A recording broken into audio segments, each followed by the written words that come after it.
Hey, bienvenue sur cette vidéo, moi c'est Diaba et sur ma page je t'aide à améliorer ton rapport à tes émotions et au reste du monde parce qu'on n'a pas tous eu la chance de le faire dans les meilleures circonstances mais que c'est jamais trop tard pour s'y mettre. Aujourd'hui on va parler du mode survie, ce fameux mode dans lequel tu es en pression, tu es en stress constant et malgré le fait que tu as conscience que tu as des traumas qui se jouent et qui se répètent, tu n'arrives pas à lâcher prise, tu n'arrives pas à sortir de tes comportements.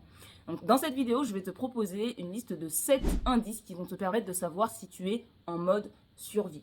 Et si c'est le cas, reste jusqu'à la fin parce que tu auras 3 astuces, 3 conseils qui te permettront d'apprendre progressivement à lâcher prise et à sortir de ce fameux mode survie. Pour commencer, on va définir. Le mode survie, c'est un peu ce mode dans lequel tu te retrouves quand, en grandissant, tu as eu à te mettre en mode urgence. C'est comme si à l'intérieur de toi, il y avait une alerte rouge qui s'était activée et depuis là, tu es en mode pression, en mode stress constant, en mode il y a un danger qui peut survenir et me surprendre à tout moment et donc je ne dois pas baisser ma garde. Et tu as grandi dans cet environnement-là, la vie a changé, tu as changé d'environnement et aujourd'hui, malgré le fait que tout autour de toi semble s'être apaisé, tu n'arrives pas à sortir de ce mode survie. Ton corps et ton cerveau n'ont pas compris que l'urgence c'était terminé et donc il était temps de se reposer, de se détendre. Quand on est en mode survie, c'est vraiment le moment où on a l'impression qu'on comprend les choses, c'est-à-dire qu'on a intellectualisé le fait que tout se passe bien, qu'on est censé se détendre, on est censé avancer dans la vie, mais c'est comme si, malgré le fait d'en avoir conscience, on n'y arrive pas. Donc vraiment, si tu as le sentiment d'être bloqué ou d'être enlisé dans ta situation, reste sur cette vidéo et peut-être que tu auras des éléments qui vont te permettre de répondre à cette problématique et surtout d'arrêter de te blâmer par rapport à ça. Parce que c'est déjà assez difficile comme ça d'être en mode survie. En général, ça veut dire qu'on n'a pas eu une vie assez facile. Si en plus de ça, derrière, on se met une pression de dingue, même quand tout va bien, c'est difficile. Sans plus tarder, le premier indice qui te permet de prendre conscience que tu es en mode survie, c'est que tu n'arrives pas à te projeter sur le long terme. Quand on se soucie de comment on va subvenir à nos besoins, de comment on va remplir le frigo, où est-ce qu'on va dormir ce soir, comment on va prendre soin de nous sur le plan de la sécurité, la dernière des choses qui nous préoccupe, c'est qu'est-ce qu'on va faire dans 5 ans, 10 ans, 15 ans. Et donc, on est toujours en train de penser limite au jour le jour ou le jour d'après ou au max la semaine d'après. Et ça, c'est vraiment une des choses qu'on développe quand on est en mode survie.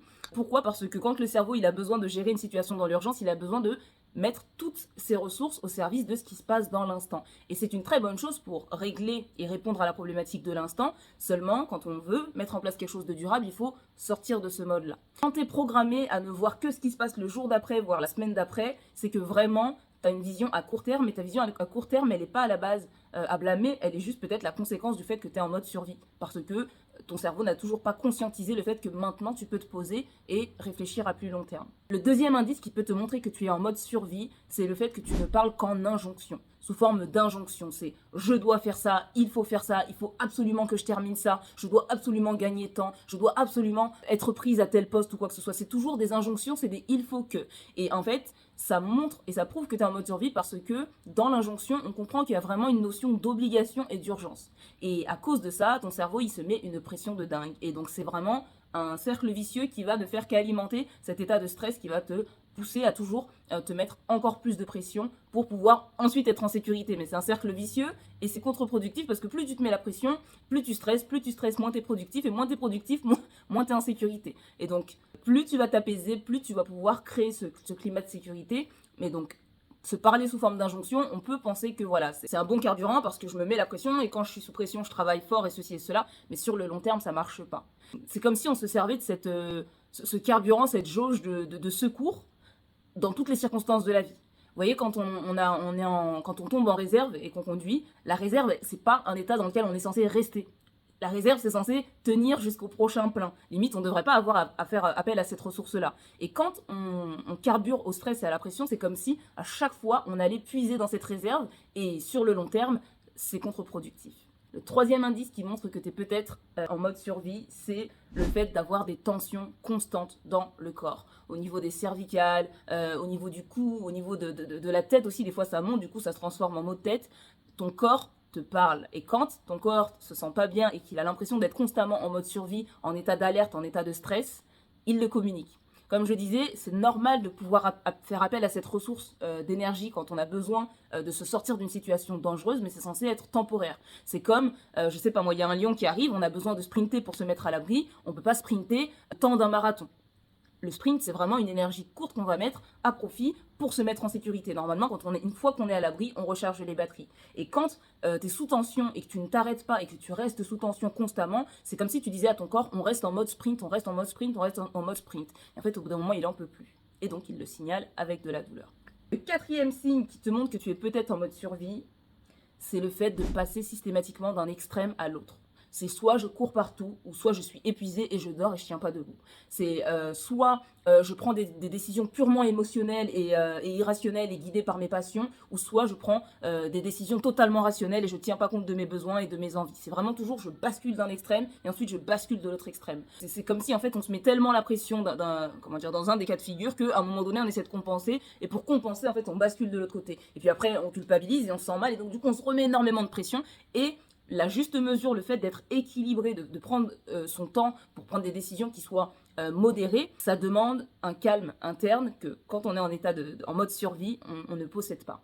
Le cinquième signe qui montre que tu es peut-être en mode survie, c'est le fait que tu sois constamment drivé par la peur. Que ce soit la peur de perdre, que ce soit la peur de manquer, que ce soit la peur de passer à côté que ce soit la peur d'être trompé, d'être rejeté, d'être abandonné.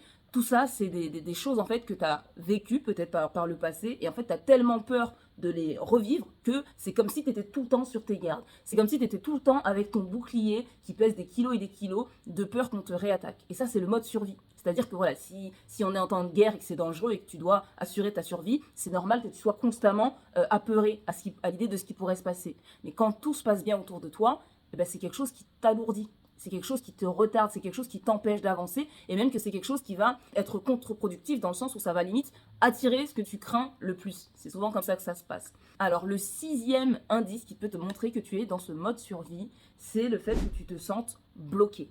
Alors que ce soit bloqué dans une situation où tu as l'impression que ça fait des années ou des mois que tu n'arrives pas à en sortir, tu n'arrives pas à voir le bout, ou que tu sois bloqué même physiquement. Des fois ton corps te parle, mon dos qui se bloque constamment, ou j'ai l'impression d'être tendu de partout, ou j'ai l'impression de perdre toute ma souplesse, je suis crispé constamment. Ça, c'est ton corps, encore une fois, qui te parle. Et quand tu es bloqué, c'est vraiment quelque chose qui s'active dans le mode survie. C'est comme, pareil, c'est le fight or flight. Et soit je cours dans tous les sens, ou soit je suis paralysé. Et quand je suis paralysé, j'ai l'impression d'être complètement incapable de faire quoi que ce soit. C'est comme si mon corps, il s'était frisé et il me rend incapable de tenir compte de l'environnement et de faire des choix qui puissent me permettre d'être en mouvement et d'avancer. Si tu as le sentiment d'être bloqué depuis un moment, peut-être que c'est le mode survie. Et donc, du coup, il n'y a pas à te blâmer parce que c'est pas quelque chose que tu as volontairement provoqué, mais c'est quelque chose sur lequel tu vas pouvoir travailler.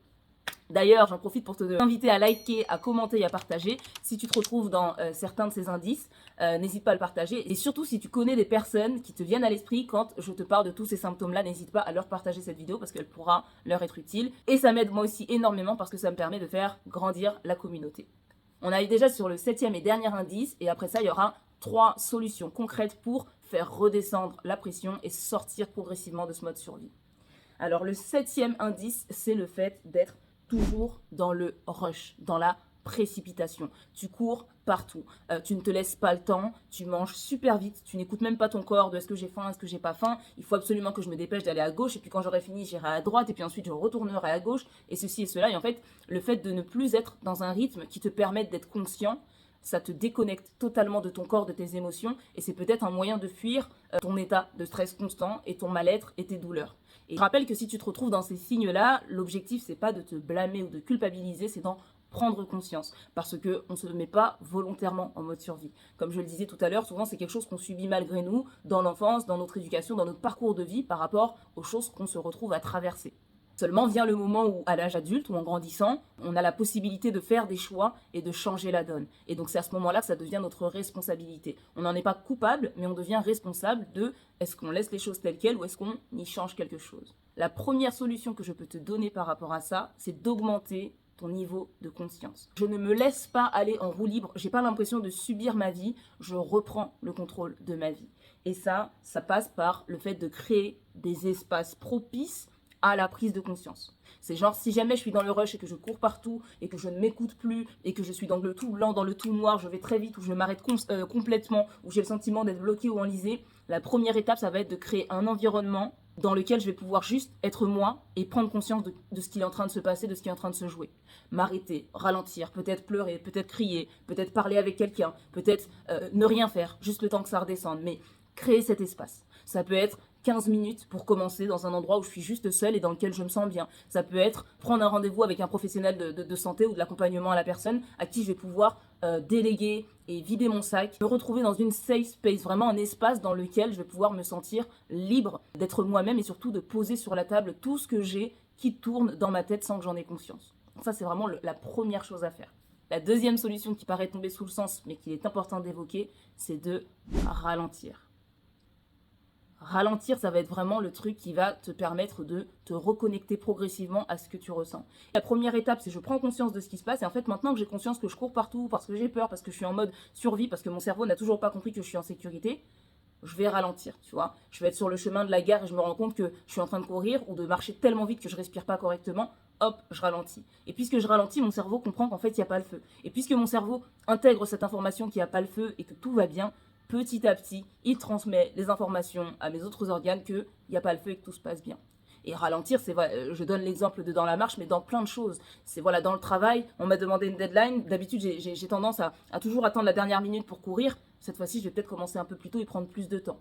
D'habitude, je pars à telle heure pour aller attraper mon train, et bien cette fois-ci, je vais prévoir 30 minutes plus tôt. Et donc, j'irai plus lentement, j'irai à mon rythme.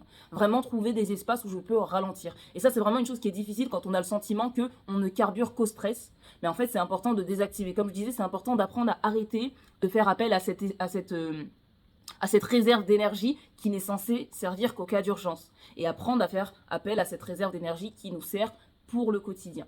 Et le troisième conseil, qui me semble pas des moindres aussi, c'est vraiment de s'en remettre à plus fort et plus grand que soi. Alors pour les personnes qui sont dans la spiritualité, quelles que soient vos croyances, si vous avez la croyance qu'il y a un être au-dessus de vous qui est plus grand, plus fort que vous et qui a cette capacité de prendre de sur vos épaules cette charge et ce poids que vous avez l'impression de porter seul, c'est vraiment quelque chose qui va vous aider. Quelles que soient vos croyances. Aujourd'hui, dans toutes les croyances, dans toutes les spiritualités, dans toutes les religions, on retrouve cette notion de grandeur et de transcendance, de quelque chose qui nous dépasse et qui est plus fort et qui est plus grand que nous. Et c'est important de se dire, je peux me reposer sur quelqu'un de plus grand, de plus fort, à qui je peux faire confiance, qui n'est pas humain et qui me permet à moi ensuite de faire relâcher la pression. Parce que quand on a l'impression que le monde entier repose sur nos épaules, c'est très difficile de communiquer à notre corps qu'on est en sécurité et qu'on peut se détendre. Et donc ça, c'est vraiment indispensable. Et c'est important que ce ne soit pas de l'ordre de l'humain parce que aucun humain n'a envie de recevoir cette charge-là. C'est-à-dire que même si vous trouvez des personnes humaines qui vous disent voilà, je suis là, je vais t'aider, je vais prendre ce poids sur mes épaules pour toi pour que tu puisses te reposer, ces personnes-là aussi, elles ont un poids à gérer. Et donc à un moment donné, les humains, de par leur nature finie et leur limitation d'humain, ils ne peuvent pas tout prendre. Et donc, c'est important de s'en remettre à plus grand que soi.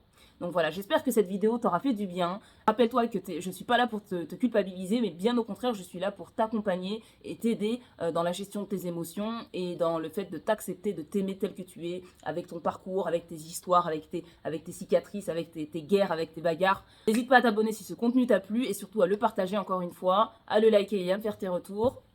Moi, je te fais des bisous et je te dis à la prochaine. Allez, ciao!